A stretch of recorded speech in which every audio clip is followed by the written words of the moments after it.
آج جو رو رہے ہو نا یہ اس پوائنٹ آج یہ کہہ رہے ہیں کہ ہم ایک ایسے چوکی مارے بختربند گاڑیاں تو کچے کے ڈاکوؤں سے لائے پہلے 12 سے 13 پولیس وہ قتل کر رہے ہیں. آپ لوگ کیا کر رہے ہو؟ نواب نوروز خان کو پہاڑ سے قرآن شریف پہ اتارا, اس کے بعد اس کو اور اس کے بیٹے کو پھانسی دی گئی. اعتبار کریں قرآن کے اوپر کیا چیز رہتی ہے کہ وہاں پہ اعتبار کریں. جو پاکستان کو نہیں مانتا بندوق اٹھائیے وہ دہشت گرد. اس کو دہشت گرد بنایا کس نے؟ بلوچستان کے اس ایشو پہ مذمت کرنے سے پہلے تو میں اس ہاؤس کہ اس حالات میں مذمت کرتا ہوں کہ یا تو آگے والے سیٹس پہ ہی بات ہوتی ہے اور یا جب اس طرح کے سیریس ایشوز آتے ہیں تو اس میں ہمارے جو ذمہ دار لوگ ہیں وہ تو موجود نہیں ہوتے. جناب چیئرمین صاحب ذرا توجہ کریں, اور اس میں ہمیں ان کی توجہ بھی میرے خیال سے نہیں چاہیے کیونکہ یہ ایشو بلوچستان کا ہے اور بلوچستان ان کے اصول میں یا ان کے قبضے میں ہے نہیں.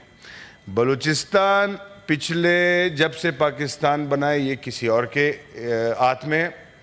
وہاں کے تمام تر فیصلے کوئی اور کرتے ہیں. بلوچستان میں ایسے ایک دن میں 200 لوگ بھی شہید ہوئے ہیں ایک بم بلاسٹ میں ہزارہ برادری کے, اس پہ کبھی کچھ نہیں ہوا. یہ جو حالات ہم بتا رہے ہیں کہ آج یہ ہوا ہے, ہم کس سے پوچھیں؟ ہمیں تو وہی ذمہ دار لوگوں کو بلانا چاہیے جو اس وقت بلوچستان پہ قابض ہے اور وہ چلا رہے ہیں. ہم نے پچھلے 15-20 سالوں سے وہاں پہ ایف سی کو بٹھایا ہوا ہے, تو ہم کم سے کم آئی جی ایف سی کو بلائیں کہ آپ ہمیں بتائیں آپ کس چیز کے لیے وہاں بیٹھے ہو. ہمیں تو وہاں کے اداروں کو بلانا چاہیے کہ آپ کور کمانڈر صاحب ذرا یہاں پہ آ جائیں ہمارے پاس سینٹ میں, ہمیں تفصیل بتائیں یہ بلوچستان آپ کے ہاتھوں سے کیوں نکل رہا ہے. ہم نے بار بار اس چیز کی نشاندہی کی کہ وہاں پہ ہمارے سرکاری لوگ صرف پیسے وصول کر رہے ہیں, ہر ایک پوسٹ کا ایک پیسہ وصول ہو رہا ہے, کسی کو سیکیورٹی کی طرف دیکھنے کا ٹائم ہی نہیں ہے سر. اور یہ آج دوبارہ یہ بات دہرائی گئی ہے. ایک وقت پہ مشرف نے کہا تھا کہ میں وہاں سے ایڈ کروں گا بکتی کو, تو آج جو رو رہے ہو نا یہ اس پوائنٹ تھا. آج یہ کہہ رہے ہیں کہ ہم ایک ایسے چوکی مارا. بھائی ایس ایچ او کو چھوڑ دے, اپنے بختربند گاڑیاں تو کچے کے ڈاکوؤں سے لائے پہلے ہمارا اپنا سر تو اونچا کریں. وہاں سے 12 سے 13 پولیس وہ قتل کر رہے ہیں, آپ لوگ کیا کر رہے ہو؟ چلو بلوچستان کو تو چھوڑ دو, وہ تو ان کے ہاتھ میں ہی نہیں ہے سر, اس پہ میں یہ بات کبھی بھی نہیں کرنا چاہوں گا. اگر آپ آج بھی توہین کر رہے ہیں ان لاشوں کی جو 26 اگست کو شہید ہوئے, یہ 2-4 دن سے جو یہ چل رہا ہے اجلاس, یہ اس کی توہین ہے. اس لیے توہین ہے کہ آپ ان لوگوں کو بول رہے ہو جس کے ہاتھ میں کچھ نہیں ہے. آپ نے اگر بلوچستان کو بلی صاحب نے کہا نا کہ اعتبار, نواب نوروز خان کو پہاڑ سے قرآن شریف پہ اتارا, اس کے بعد اس کو اور اس کے بیٹے کو پھانسی دی گئی, تو آپ پہ اعتبار کریں. قرآن کے اوپر کیا چیز رہتی ہے کہ وہاں پہ اعتبار کریں؟ یا وہ لوگ جو یہ کہہ رہے ہیں کہ فرق ہمیں معلوم ہے, فرق یہ ہے کہ جو پاکستان کو نہیں مانتا بندوق اٹھائیے وہ دہشت گرد. ہم یہ نہیں چاہتے سر, ہم تو چاہتے ہیں کہ اس کو دہشت گرد بنایا کس نے, وہ کیوں پہاڑ پہ گیا. یہ بلوچوں نے تو پاکستان کو تسلیم کیا تھا, وہ تو پاکستان کا حصہ بن گئے, آج وہ کیوں پہاڑ پہ بیٹھے ہیں پاکستان کی مخالفت کر رہے ہیں. اس کا ذمہ دار آدمی جب تک آپ نہیں نکالو گے, جب تک کس کی وجہ سے یہ لوگ وہاں بیٹھے اور کون سا وہ کام ہوا ہے, تب تک آپ کا بلوچستان تو کیا ہے پاکستان ٹھیک نہیں ہو سکتا. یہاں پہ ہمارے وزراء آتے, آج جو وزراء یہاں بیٹھے ہیں وہ کس طریقے سے آئے, وہ پہلے وزیر بنے بعد میں سینیٹر بنے. اب ان کو ہمیں سننا پڑے گا. یہ بہت غلط روایات ہے جناب چیئرمین صاحب, لیکن جو منسٹری جس کے پاس ہے وہ ہمیں کم سے کم وہ جواب دے. بلوچستان کے اندر صرف یہ ایشوز نہیں ہے سر, میں نے کہا یہ پہلی دفعہ بھی نہیں ہے سر کہ اتنی پریشانی ان کو ہوئی ہے, پتہ نہیں کیا ہوا ہے اس میں.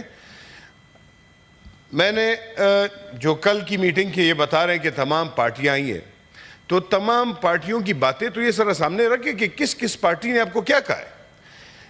اس میں سے زیادہ تر پارٹیاں جو جمہوری نظام کو مد نظر رکھتے ہوئے جو بات کرتے ہیں, ان سب نے یہ ڈیمانڈ کیا ہے کہ سب سے پہلے یہ حالات کس کی وجہ سے خراب ہوئے ہیں ان کو نشاندہی کی جائے. اب مجھے یہ سمجھ نہیں آتا ہے, وہ 2 منٹ میں بات کر کے چلے گئے اور بڑے مطمئن تھے. تو اس طرح تو سر یہ بلوچستان کے ساتھ ابھی نہیں, یہ 70 سال سے ہو رہا ہے سر, 70 سال سے ہو رہا ہے. وہاں کے سی ایم کے پاس ایک اسسٹنٹ کمشنر کو تبدیل کرنے کا اختیار ہی نہیں ہے. وہاں پہ کوئی ایکسین لگا نہیں سکتا وہ.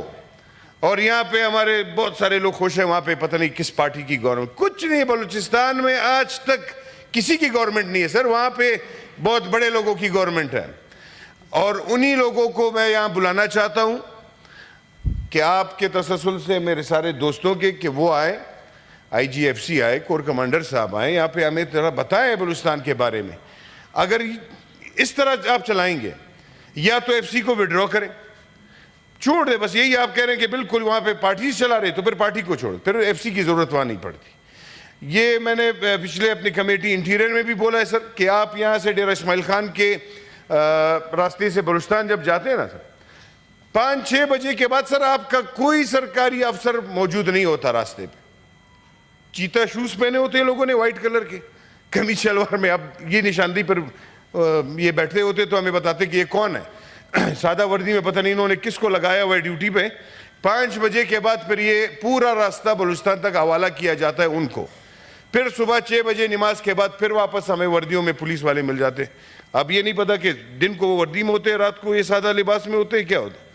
تو ان سب چیزوں کے بارے میں ہمیں کون بتائے گا جناب, ہمیں کون بتائے گا اس چیز کا. لیڈر آف دی ہاؤس بیٹھے, ہمیں تو اس پہ بھی وہ کرتے ہیں کہ بھائی لیڈر آف دی ہاؤس کے ساتھ 3-4 ذمہ داریاں ہیں. تو ہم تو یہ چاہتے تھے کہ ہمارے پاس ایک لیڈر آف دی ہاؤس ایسا بندہ ہو کہ اس کا آفس کھلا ہو, وہ موجود ہو. ہمارے 10,000 مسئلے ہوتے ہیں, ہم جا کے ان کے آفس میں بیٹھے بات کریں ان سے.